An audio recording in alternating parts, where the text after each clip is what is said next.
Ladies and gentlemen, welcome to Sam Roberts Wrestling Podcast. Introducing your host from New York, here is Sam Roberts. Here with me, no, go ahead. This is way more professional than my podcast used to be. It is? Very much so. Well, I had to put on an air of professionalism because Shane Helms is here. One of the well, you were, I guess, on the forefront of wrestling podcasts. You kind of jumped out of the wrestling podcast game just as it was getting hot.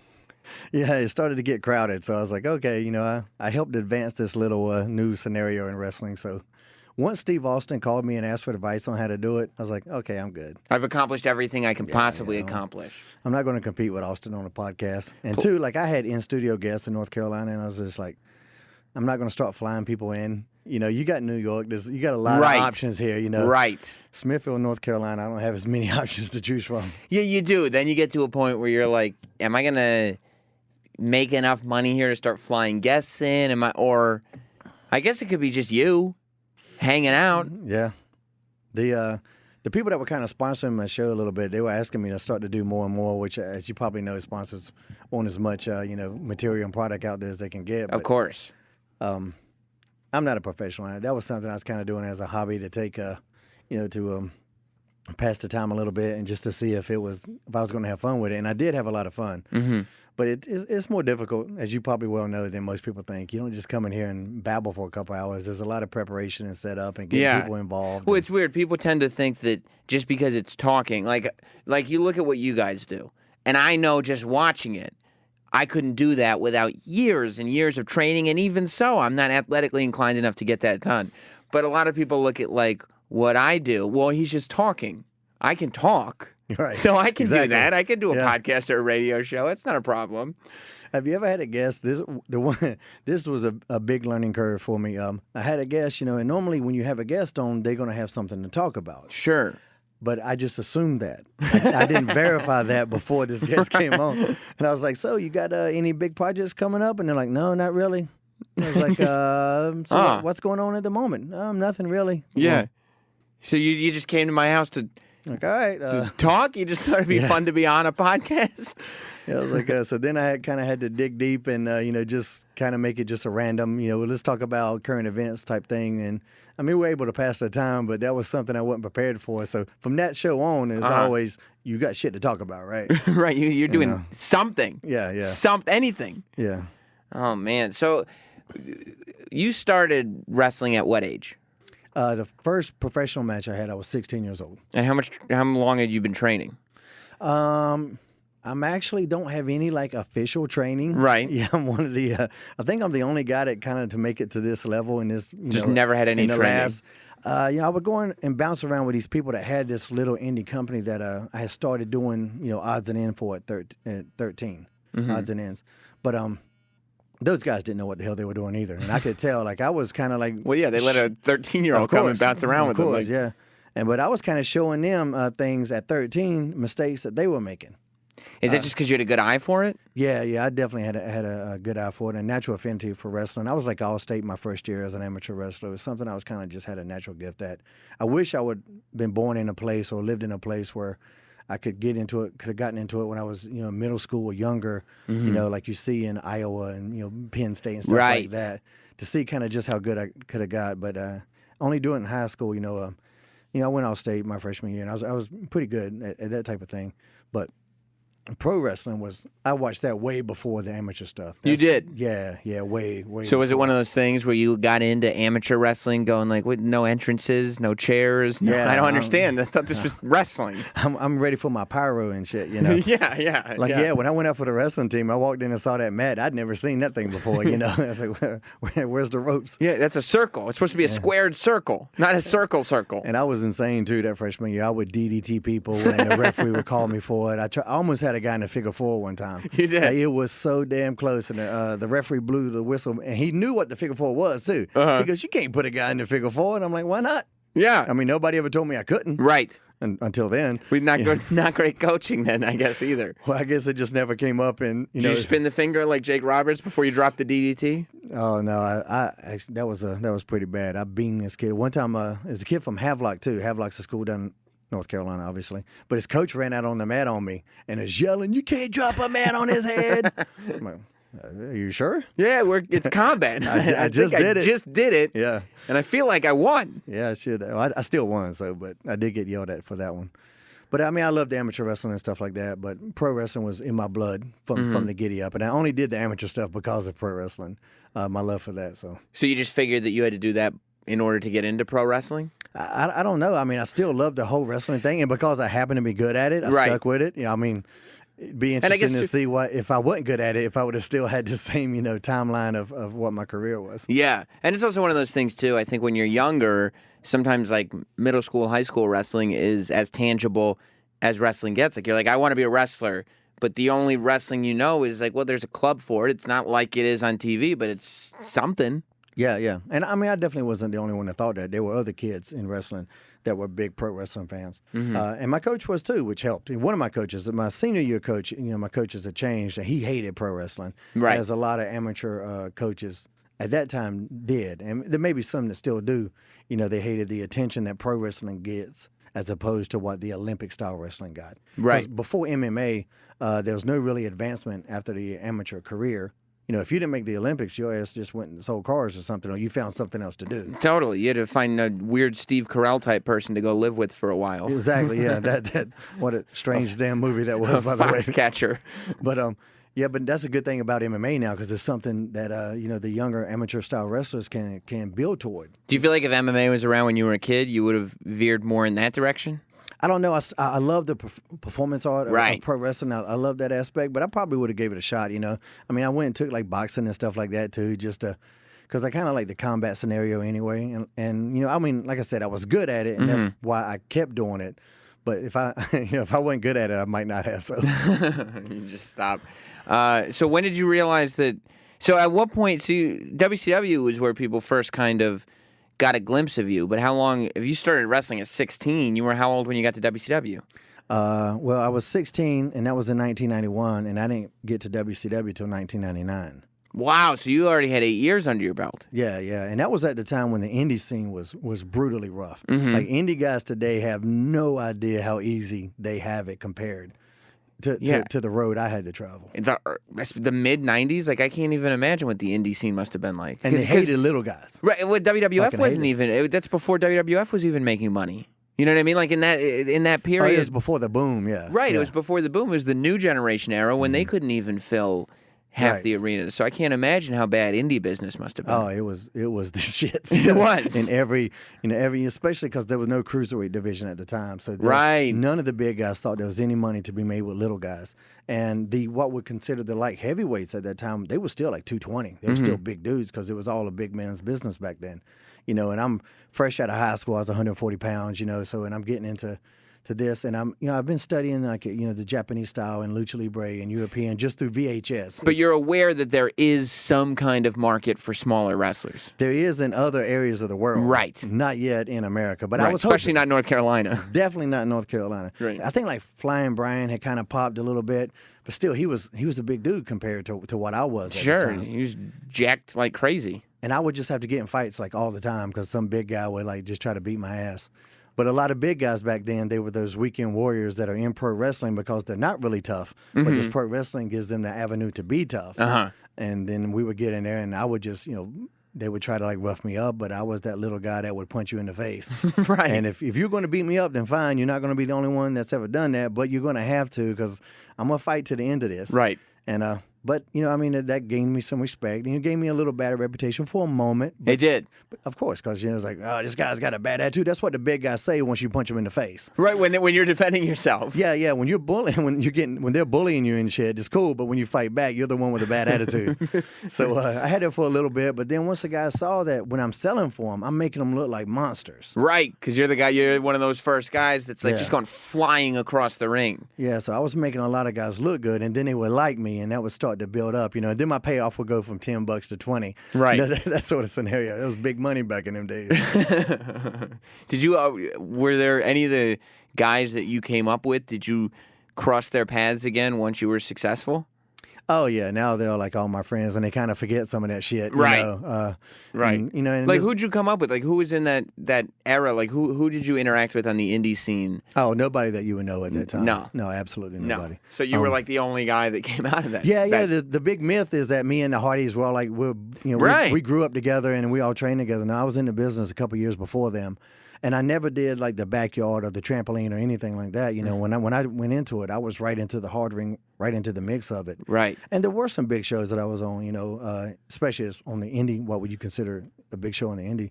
But it was definitely shows that would be like 15 people in the crowd, and the promoter's like, "Yeah, we got a hot crowd out here tonight." And I'm like, "This ain't what I see on TV." You Right. know, which is every indie wrestler goes through that. Yeah. Because you think what you see on TV is what you're going to see at every show, and that is not the case at all. Yeah. Did you, in the 9 years, did you end up in Mexico or Japan?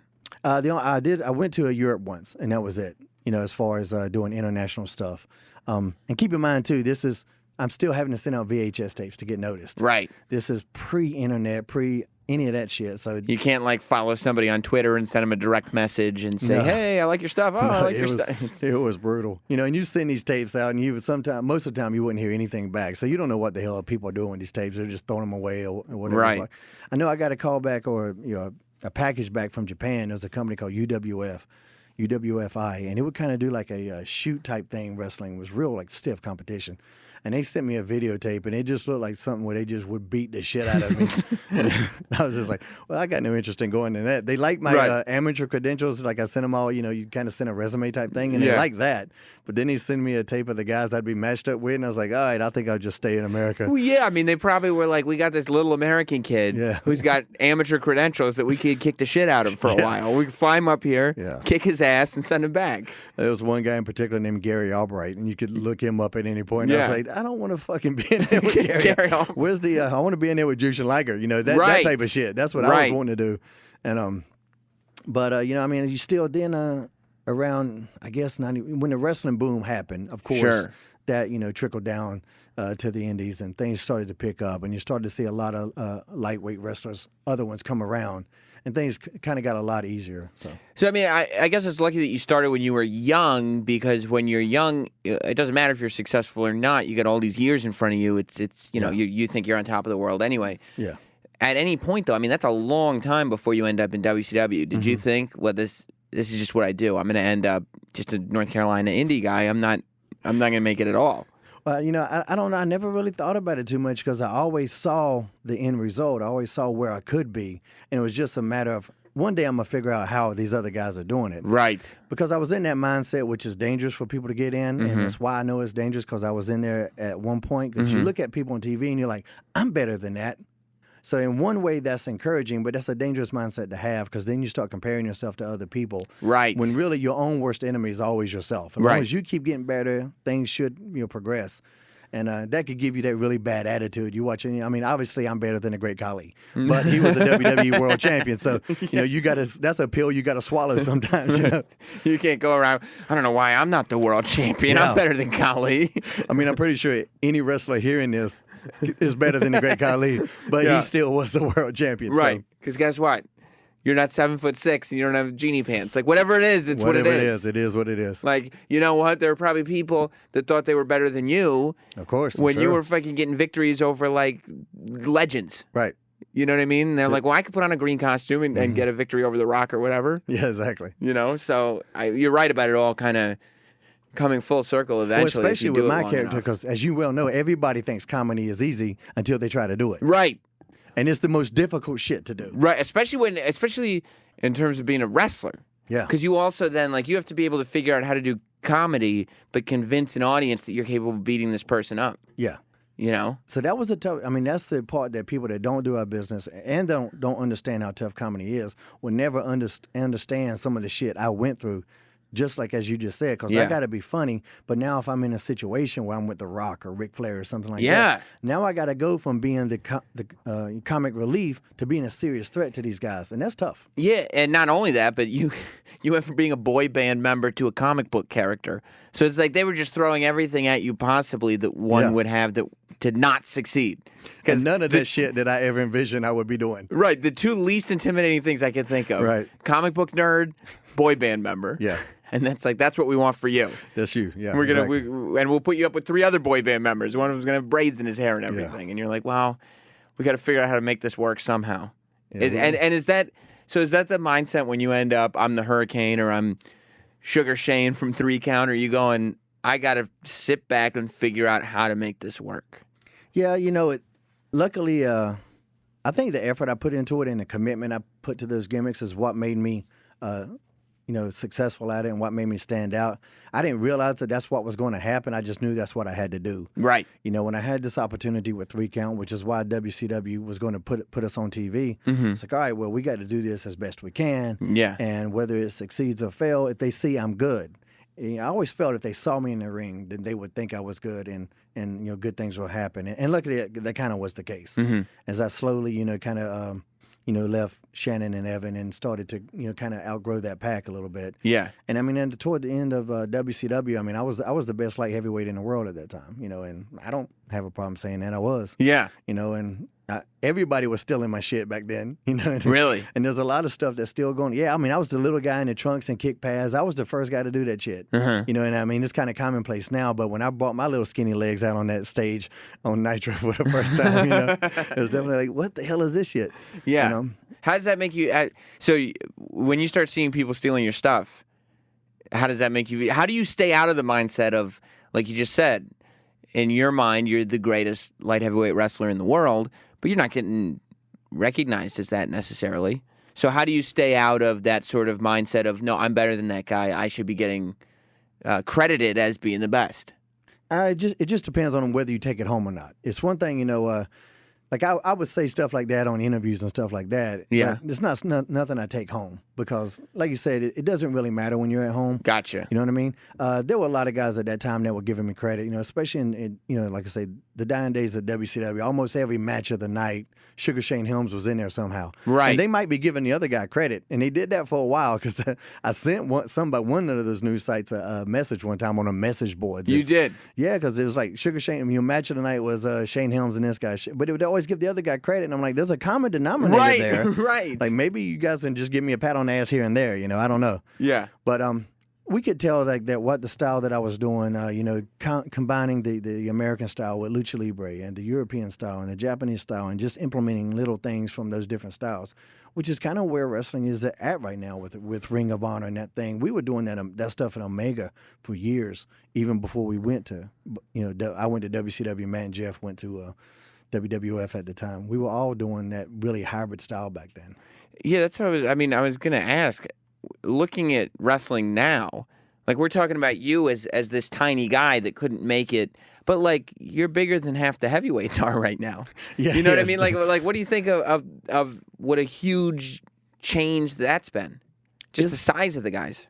It's been a good change. I mean, the athleticism is a part of that. How high level the athleticism is now. I mean, every now and then you might have a big guy that's going to be like that has that kind of athleticism. I think this Brian Cage is a good example for California. The Uha Nation kid, he's Apollo Crews down in I don't know if you've seen him. It's amazing. But that kind of athleticism, you're not generally going to see on somebody that big. Right. And there's a lot of times with big guys, I don't want to see it. When I don't want to see Brock Lesnar do a shooting star. I mean, he almost killed himself when he did it. Right, don't try it again. And even if you did it, I'd have been like, okay, I'd rather see you just beat the shit out of people. That's what I want from Mike Tyson. I don't want Mike Tyson to do a moonsault, but I want Rey Mysterio to do like 50 of them, Right. So we're kind of losing that a little bit because of how small some of the heavyweights are. Yeah. But the athleticism still is at such a high level right now. It's kind of hard to complain about it, Yeah, yeah. So when WCW closes, and like you said, you're having these match of the nights, but again, who knows how much credit you're actually getting? And it was still that sort of cruiserweights are cruiserweights are cruiserweights. Yes. Not like, our heavyweights are the guys that make us the money, and cruiserweights are here to work good matches. Did you know that WWE was going to pick up your contract? Were you worried about it? I don't think anybody knew. And I think I've heard guys say that they knew. I don't think anybody knew shit. Yeah. We would hear, in the dying days of WCW, we would hear a different story every week about who was buying a company. How long was that? How long did that last for? A couple months. Really? Yeah, it was different people were buying it. And I just couldn't. I got to a point where I was like, I'm not even going to worry about this shit. There's nothing I can do anyway. Right. I'm not in any business meetings or any of that type of stuff. So I was like, it's not going to do me any good to worry about it. I just got to go out there and do what I do in the ring. And, So you're just like, okay, whatever time I have left on national television, I'm going to make sure I do the best matches I can do. And yeah, that's it. that was my mindset. Yeah. And so that's really all I worried about. But yeah, we would hear such a different crazy ass story. You know, it was an energy company one time. Then Eric Bischoff was going to buy it back, and then somebody else was going to buy it back. And like finally, I just stopped. You know, not that I didn't care because it's my job, but it was nothing I could do if I worried about it. And so even on that last Nitro, when we walked in and there was a sign on the door, and it may have said WWF, it may have said McMahon's, I can't remember what it said. Even then, we weren't sure. Like, this is some bullshit. Because the company would try to, you know what I mean? The company would try to work us a little bit. And I don't know if that was trying to keep the positivity up. How would that keep the positivity up? I mean, if you realize the company's like working you, wouldn't that decrease morale? Well, we weren't sure they were working us at the time, you know. I mean, just like, you know, it was like, everything's going great. We got this big company going to buy us. So they're working you, hoping that you don't realize you're being worked. Yeah, hoping that the you know, everybody don't just jump ship, because we need all hands on deck, you know, especially at that point. The last thing they needed was other guys leaving the company. Right. So, you know, I mean, they would try to, you know, do some spin doctoring, which I totally understand from a business standpoint of view. You know, if you're a company, you always want your employees to feel safe and secure, and you don't know what the hell's going on, you know. And so, like I said, we heard different stories, and even at that last night when I saw that sign, and I think it said McMahon's, but it might have said both WWF McMahon's or whatever. I was like, that's probably some, you know, they're going to bring in Lance McMahon or whatever the shit they would do. Yeah, and some weird long-lost cousin. Yeah, it's going to be some gimmick like that. And we had this big talent meeting, and Shane McMahon walked in, and that was the moment right there. And you could feel it in that room when everybody was like, holy fuck. Like it's actually happening. This is the night. Yeah, it's on now. Like some major shit just went down. Wow. And it was just in that moment. And then you're like... So even when you read, because I remember, you know, being a wrestling fan back then, like the New York Times or something started reporting a couple days out. It was less than a week. It was you know, the end of the week prior or whatever, saying Vince McMahon's going to buy WCW. Mm-hmm. And even fans were going like, is this really going to happen? Is that true? So when mainstream outlets start reporting that Vince is buying WCW, you guys are still going like, yeah, we'll see. Yeah, because we'd heard that a couple times. Right. That wasn't the first time we heard it. We'd heard that before. So it's like, you know, whatever. Right. But like I said, when Shane walked in, like we knew the shit was legit then. And then he came in, and there was some kind of little snarky comment to like Luger and Bagwell. They're over in a corner, and he's like, hey, Lex, you know, Buff. Something was there. We're not sure exactly what it was because I didn't know the history with Lex and all that, you know. And I was like, and I remember we all going, what was that about, you know? And I was beside like Chris Kanyon and, you know, DDP. That was my little clique. And some of the other cruiserweights, you know. And what was that about, you know? And then they had the meeting, and, you know, everything's going forward. WCW will exist. So there's a bit of comfort. But, I mean, I think, you know, you had to know. They're not going to just hire everybody. Right. You know, you had to know that. Even if they said that, you had to know they ain't going to just bring everybody up here. There's a lot of guys in WCW that fucking didn't belong in WCW, much less at the level of what WWF was doing at that time. Right. And did you know that you guys were losing your TV? Yeah. Well, they said we would be on, you know, they were going to do something, and WCW would have its TV program. Okay, so you were thinking they'd take the WCW brand and put it in the SmackDown slot or something. Yeah, they were going to do some shit like that. Was right. What we were kind of, you know, what was being hinted at. And so I was wrestling Chavo that night, and I just had this idea, like if I get out of here with this cruiserweight title, they got to bring me in. If I'm one of the champions, they got to bring me in. So I was prepared to, you know, pin his ass no matter what. We were going to shoot on each other if we had to, but yeah, you were hoping. Hopefully, Chavo won't get the same idea, but if he does, there's going to be a fight.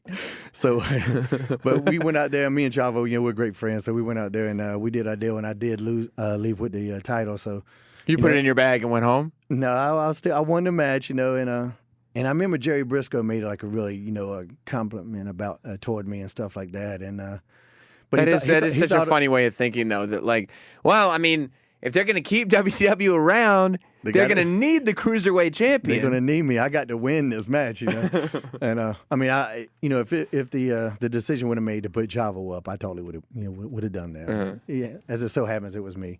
And I mean, I got the call, you know, a couple of days later, and I was actually the first guy that Johnny Ace called because he was in charge of, you know, handling. He was going to be the negotiator between the WCW guys and WWE because they're bringing him in as talent relations to help Jim Ross, who was the head of WWE talent relations at the time. And for whatever reason, I was just the first guy he called. You know, I don't know if that was for what, you know, luck of the draw or whatever, but I remember Johnny telling me, yeah, you're the first guy I called, so just want you to know you're picking up your contract, so you're good. Everything's cool, and see you in a couple of weeks. And that was it. And I was like, okay, cool. Well, And is that a load off? Do you believe it? without a doubt. Yeah. Yeah. He Yeah. wouldn't have called me with it. You know, Johnny was a pretty straightforward guy with me. Yeah. Anytime I had to deal with him, so.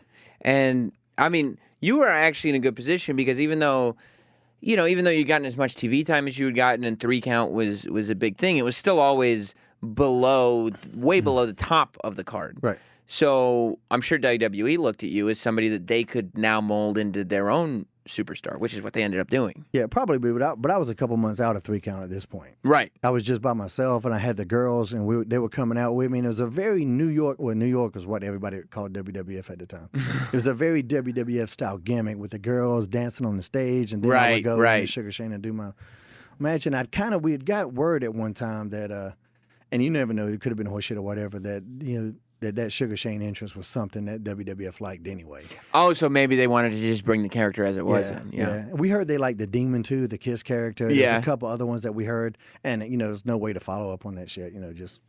But since I got hired pretty right away, I guess I would imagine somebody liked something. You know? Yeah, because you can't go up to him and be like, "Hey, did you guys like me when I was in WCW?" Yeah, never bought that shit up at all. So. No, it's probably best that you don't. No. Yeah, we did. We don't anymore. Yeah, nothing. Nothing. Mention it. So then, how quick? Refresh my memory. How quick were you in WWE before you became the Hurricane?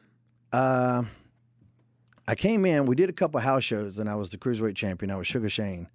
And the idea initially was that I was going to be introduced on TV as the cruiserweight champion, have a little, you know, short little angle with Chavo, and then I was going to eventually drop the cruiserweight title to Billy Kidman because he was the bigger star at the time, right? Coming from WCW, which that would have been totally the right call, and I don't have no problem with that. And I guess I didn't even think about this, but at the time, the cruiserweights was the one area that WWE had never been able to take advantage of. They tried, and it didn't work. They had Taka, and they had a couple guys, but they never were able to establish a good light heavyweight division. Historically, that's one of their weaker areas. They've never been able to really capitalize on that division and the separation of the cruiserweight and heavyweight division. And so in hindsight, you must have thought that the acquisition of WCW, a big part of that would be, let's bring in that cruiserweight division. Yeah, and they hired a lot of the guys. Yeah. But they only brought a couple of us to TV. Most of them got sent to the developmental company in Cincinnati called Heartland Wrestling. And it was run by Les Thatcher. That's where like Shannon and Evan and Jimmy Yang and most of the other cruiserweights end up getting shipped down there. And they had to like fucking move down there too. And if I'd have had to do that, I'm not certain I would have ever made it. You know, really? I wouldn't. I mean, I had a house and stuff. You know, I wasn't. Yeah. I wasn't built for that shit. You know, to go share an apartment with 4 other guys and go get beat up all day long for it. Like you're 15 years into wrestling at this point. It's like we've.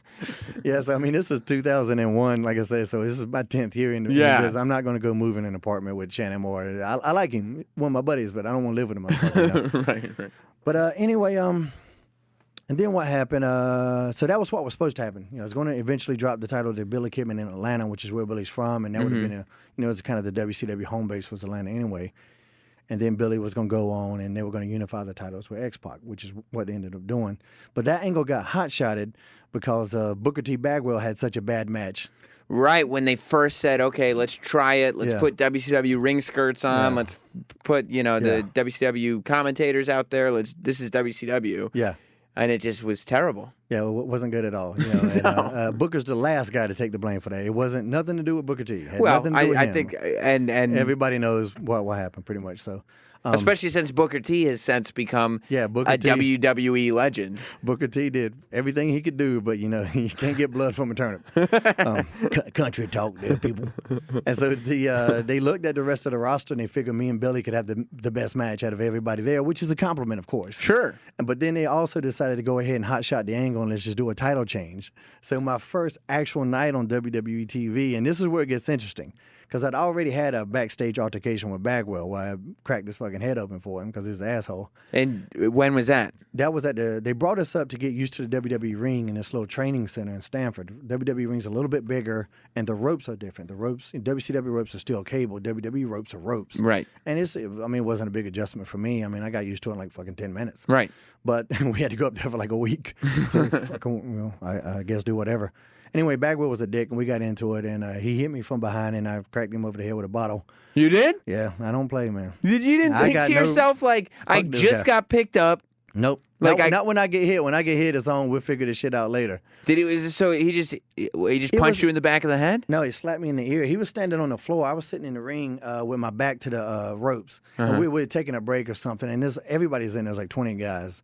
And Bagwell's version of this story is a little bit different than mine, but everybody else in there will tell you exactly what the fuck happened, because it's my story. And I had this little thing exactly like this. It's like a little plastic bottle of water is what you're holding. Like 10 ounces, whatever. But the story out there, or however it came out, was that it's a big frozen glass water bottle. It was this fucking thing right here. Yeah. This tiny little. And I landed on my shoulder earlier, and I was sitting there all worried because I was like, did I just hurt my fucking shoulder? And so I got this little water bottle, and I'm rubbing it on my shoulder, and nobody that's listening to this can see, but maybe they can there.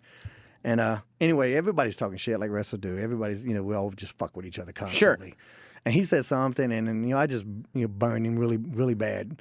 And he got like all offended by it. He was one of those guys. And he was in a bad place at the time. I don't, we're kind of buddies. Was this before or after his Booker T match? This was before. Okay. And he came and hit me in the damn ear. And like he's standing on the floor, and he outweighs me by 50 pounds anyway. Right. Everybody in there knows I banged my shoulder up. And then he comes and hits me from behind. So I kind of just threw it at him like this. And then I jumped out of the ring. And this was just to kind of distract him, because now I'm going to go punch him in the face. Right. But it fucking cracked his head open, and it's bleeding all over the place. And I'm like, fuck. Like, I really didn't intend for it to do that. I didn't think it would. I don't know. I guess this water in it made it harder than. Yeah. It doesn't feel that fucking hard, right? Never in a million years thought it would do that, but I did sling the shit out of it, I guess. Right. Well, that was one of those angry moments, though, where you just like, it's just pure rage, and you just snap it back, and you're like, oh shit, I just broke his skull. Yeah, I come from an area, you hit somebody, and we're gonna fight. Right. I'm not, being that little guy in this business, and how I came up, if you didn't stand up for yourself, you would get walked over. Mm-hmm. Like being in prison, you got to stand up, or everybody else is going to make you the bitch too, Right. I'll never be the bitch guy, If you're going to, like I say, if we're going to fight, we're going to fight, but, I'm a swing until you take me down. Right.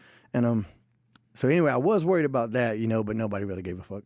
That's great. When I got to WTV the next week, the acolytes, Ron and Bradshaw came and took my bags and put them on the WWF side. And the locker room was really segregated at that time. Really? Yeah, it was WCW on one side and WWF on the other. There's a lot of, most of the guys are pretty cool, but there was still that tension in the air. Yeah. Because they had this big Monday Night War. The WWF guys won, but here's the losers coming in to take their TV time. Right, because now, before, you guys were all trying to take our TV ratings. Now you're coming in. You're literally coming on our show to take our spots. Without a doubt, these guys have a right to be, this is bullshit type thing. But, I saw with the invasion angle, if we had brought over our, top stars, that could have been a really good fucking angle. Sure, if you had Sting and Goldberg and all those guys back then. Yeah, but we just left all our, we left our varsity at home. We just bought the JP. So anyway, so Farouk Bradshaw bring your bags over to the WWE side. Yeah. Ron goes, I forget, some shit like, yeah, man, you're one of them good kids. And Steve Austin, I remember him pat me on the back and was like, because everybody had heard about the thing. Yeah. So and so keep that in mind too, And so my first night of TV, I already had that in the back of my head, and they come to me, and they tell me I can't be Shane Helms because of Shane McMahon.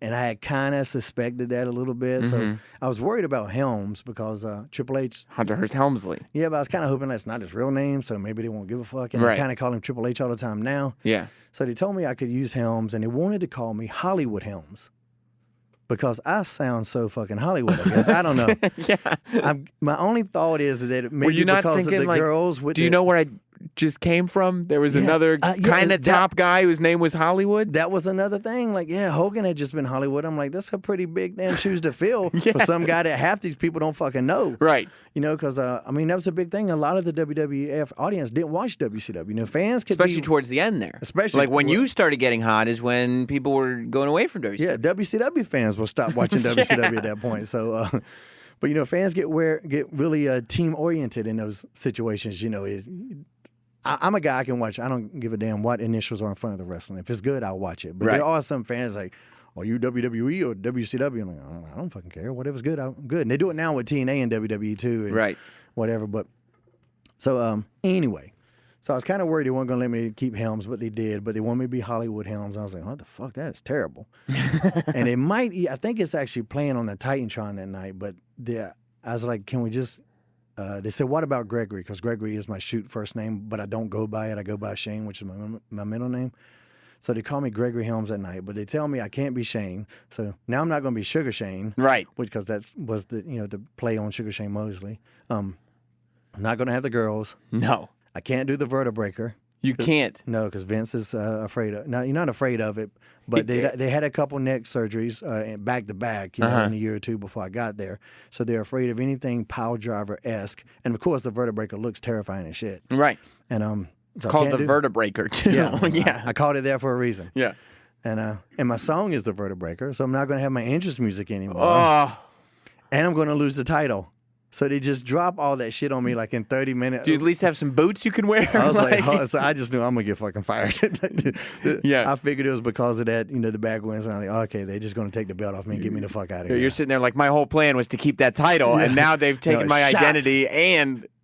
So I come out as Gregory Helms, and looking back on it, the match isn't terrible, but I don't have anywhere the confidence I need to have to be in that situation. But mainly because of everything that I was just told that fucking day about that whole name, gimmick, identity, everything being what. I was in witness protection basically going to this fucking match. I mean, the match itself is okay, but anyway, I drop it to Billy and they assure me everything's fine, because Stephanie was talking to me. She goes, everything's fine. I trust me. I know this is a lie because they knew. Yeah. Giving me this, especially saying it out loud, like, wow, we really kind of fucking this kid a little bit. Yeah. But they assured me everything was fine. So I'm on a flight home. We had a red eye that night. That was in Washington State where we were at. And I'm just thinking of, I got a book of names. Anything I'm going to get, because Gregory Helms I know ain't going to work. Right. It's coming in, I didn't know I was going to be a babyface heel, what was going to happen, But that just, you need a hook. Mm-hmm. You need a hook in pro wrestling. And Gregory Helms wasn't it. And I was the Hurricane Kid for in '92 for a hiccup, whatever. And when I started using Shane Helms and maybe, because I was Kid Vicious too for the first 6-7 years of my career. Once I started using my real name, Shane Helms, Shane Hurricane Helms was what I wanted to go by, but only because it rhymed. And people ask me why Hurricane all the time. Just it rhymed with Shane. Yeah. I don't have a good story. I wish It is what it is. And I ended up being the show Shane Helms on the Indies until I went to WCW. So anyway, I was like, I came back the next week and I get there early too. I'm gonna be there for like 10 a.m. And I see Stephanie and so there's a hint, young guys. I didn't just accept Gregory Helms. Right. I knew I didn't like that shit, so I went to him with another idea. And because you can't go to creative and just say, I don't like your shit. Right. You need to go to him and say, with suggestions. Yeah. I like what you're doing, but what if we tried? Yeah. And so I said, what do you think about Hurricane Helms? And she's like, you really don't want to be Gregory, do you? I mean, her voice is not that deep. That was a terrible Stephanie McMahon impersonation. But I was like, I just don't think it has a hook. And she goes, okay. She goes, well, we'll talk to legal about it. And anyway, they go to have their meetings, and I'm like I say, I'm still in kind of a purgatory because after last week and everything, I don't know where we're going forward. And Vince walks by later on, and he just goes, Hurricane Helms. I like it. And a big fucking thumb up, and I'm like, ew. Yeah. Yeah, I was like, okay. So then, but I still had the Sugar Shane look, the little trunks, little kick pads, and little, shiny little silly ass robes that I would come out in. But I was Hurricane Helms for a couple weeks. And throughout the invasion, I was just Hurricane Helms, and I was, like I said, Sugar Shane, wrestled as Sugar Shane, but Hurricane Helms. Right. Did a backstage, had a backstage skit, whatever, with Steve Austin. And this is where the whole Hurricane good news. Yeah. So they're going to tell me, yeah, we're going to do this thing with Steve Austin, and you guys go. And the promos weren't scripted back then like they are now.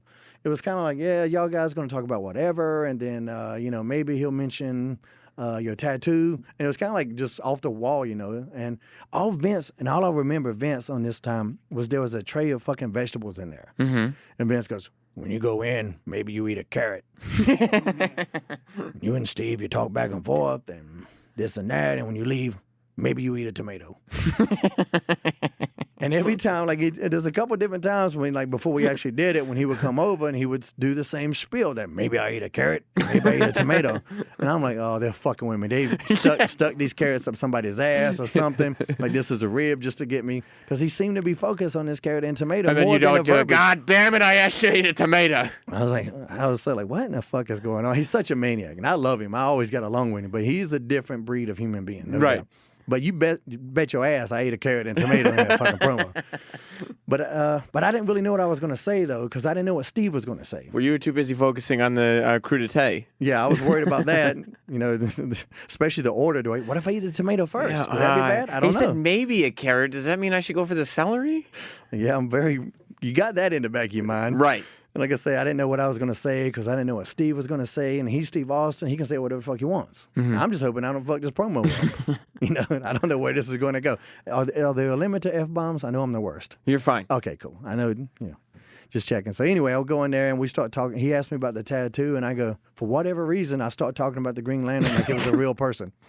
I was like, yeah. And he had the big heel turn in the books at that time. Right. I was like, yeah, he knocked Superman out one punch. Bam. And like Deborah McMichael was there. And she just cracks up. And Steve plays off of that. And he's looking at me like I'm some fucking weirdo. And somebody thought that was funny. I guess they thought it was funny. And then next thing you know, every week for the next couple of weeks, I'm doing these promos where I just go off in this random comic book scenario. And that's all he would say. Like, yeah. And I wasn't sure where they were going with this either. I don't think they knew. I don't think so. They just knew that was entertaining for some reason. Yeah. And Bruce Pritchard actually just told me this story this year at WrestleMania. That the very next week he's in the hallway talking to Vince. And they're going over like my little promo that I got coming up. And Vince goes, what was the Green Lantern thing? Because he didn't know what the fuck the Green Lantern was. And Steve Austin happened to be walking by, and he goes, it's the goddamn Green Lantern. And then he just keeps walking. And so, and Vince was like, okay, just do it. So somehow Steve actually made it happen in some strange esoteric way. It's the goddamn Green Lantern. And it worked.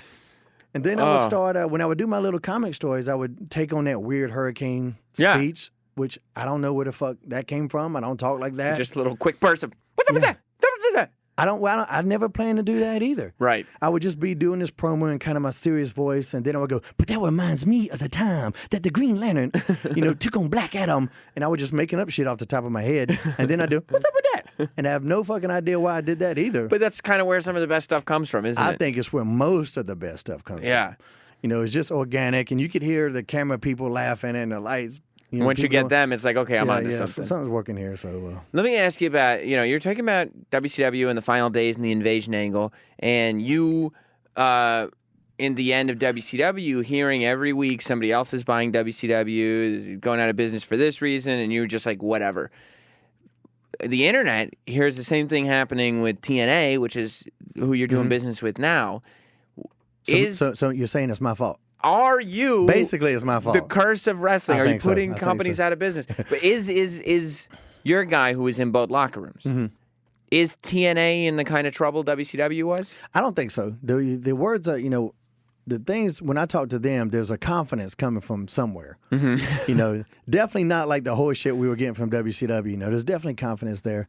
And the deal they gave me was pretty nice, and they didn't have to because when I first started doing the agent producing thing, that was about half a year ago, I guess. That was just going to be on a per appearance thing because I wasn't even sure if I would like doing it. Mm-hmm. I thought I could do it, but it's a different deal than actually like doing it, but I really love it. I love doing that a lot. So then he came to me with an offer, and I've been doing pretty well, so. I don't know if they were just trying to lock me in or whatever, but I was like, they wouldn't be doing this unless there's something good coming. Yeah. They wouldn't go and spend the money if they were losing all their money. Right. Like, there's got to be money coming from somewhere. Yeah, it's coming from somewhere. And and I'm pretty happy there. But like you said, because I was in WCW, I have mentioned that to a select number of guys. Like, don't worry about that shit. We're not in none of those meetings. Right. None of that has anything to do. And that's like, there's a bunch of guys that have done the show. I've done Robbie E., Brodus Clay, Tyrus.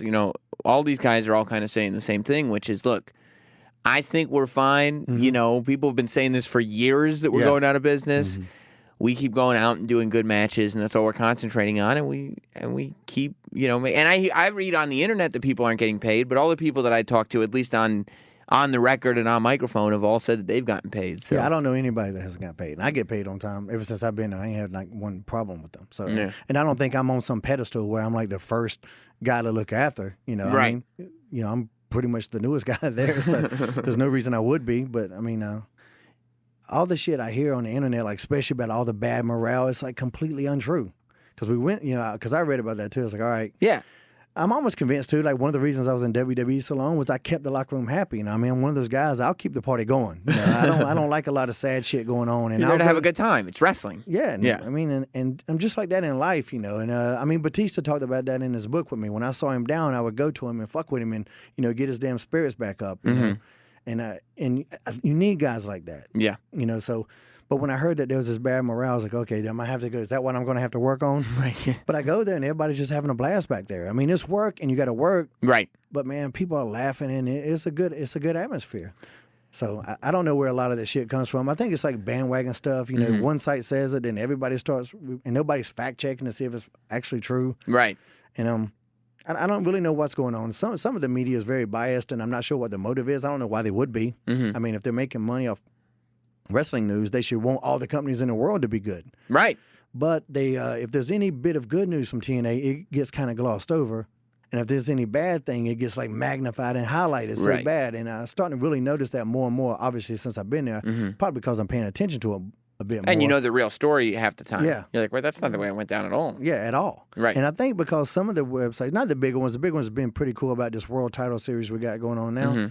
But some of the ones, because they can't predict what they're doing, they're getting butthurt about it. Because they don't know what TNA's doing. Like, I was beyond confused by the world title series and also confused by Matt Hardy winning the title and then losing it. But at the same time, I'm kind of slow to jump on and say somebody doesn't know what they're doing. Right. Because let me just wait and find out. Maybe they don't know what they're doing. Right. But let me wait a couple weeks at least before I specifically can say they don't. I don't know for sure yet. Yeah, don't say a book sucks and you ain't read a fucking word yet. Right. I mean, they have ideas about where they were going and stuff like that. So that whole, they don't know what they're doing and they're just doing these random matches. Like, no, there was a plan. And this is what's supposed to happen. Right. This business is supposed to be unpredictable. Right. I mean, that's been one of my biggest gripes about wrestling for years is that it gets predictable. Yeah. And you know who's going to win every match and you know where they're going. You cannot tell me TNA's predictable right now. There's no fucking definitely way. Not. It's definitely. You could say a lot of things about it. It's not predictable. That's not one of them, and that's what makes it exciting. I mean, I'm having a good time there. And I know people always want to compare it to WWE, but I'm like, what? Who cares? Who cares about those comparisons? Just watch it, and if you don't watch it, then that's fine. But don't sit there and say it sucks when you're not even watching it. Right. So how would you know? Well, if you watch it and you hate it, then you got an opinion. Shane, you can be Shane now because you're a person. Yeah. And I appreciate you being here, dude. Oh, man, it's always great, man. I'm going to stay. This is Columbus Day, and in honor of Columbus Day, this is now my shit. This is yours. Even though you were here. You're taking it from me. This is my shit now. You're throwing a smallpox blanket on me. I need you to get the fuck out. All right, well then, welcome to Shane Helms Wrestling Podcast. Yeah, it's my shit now. Where can they follow you on Twitter and all that stuff? At Shane Helms com is everything. Everything. I try to keep it simple. Yeah. And that's because my website is shanehelms.com. There it is. Well, you can get it all there and pay attention to everything he's doing because you always got stuff going on. You're very, very good at keeping active and busy. So keep an eye out for him wherever you go. And yeah, you'll have to come back and do this again because I feel like we barely scratched the surface on half the stories. Yeah, we just got to the beginning of my WWE career, which was in 2001. Right. We got 14, 15 years to catch up on. All right, so next time you're in town, come back on a podcast. And follow Headlock Comic. Headlock Comic. Yeah, that's the big thing. That's what I was in town for Comic-Con. This last 4 days of nonstop insanity. Awesome. Awesome, man. And my story in that book, if you haven't read it yet, is now going to be a motion comic. So that's going to be Really? Yeah, I'm looking forward to that. That's great. Yeah. Excellent. Well, thanks for hanging out, man. Oh, man, my pleasure. Thank you. Hey, it's Sam Roberts. I hope you enjoyed that wrestling interview from Sam Roberts Wrestling Podcast. You can go to notsam.com to subscribe to that podcast. But I upload videos like that on this YouTube channel all the time. So if you don't already subscribe now. It's on the side of the page. I made it real easy. Click the button. Subscribe to the page.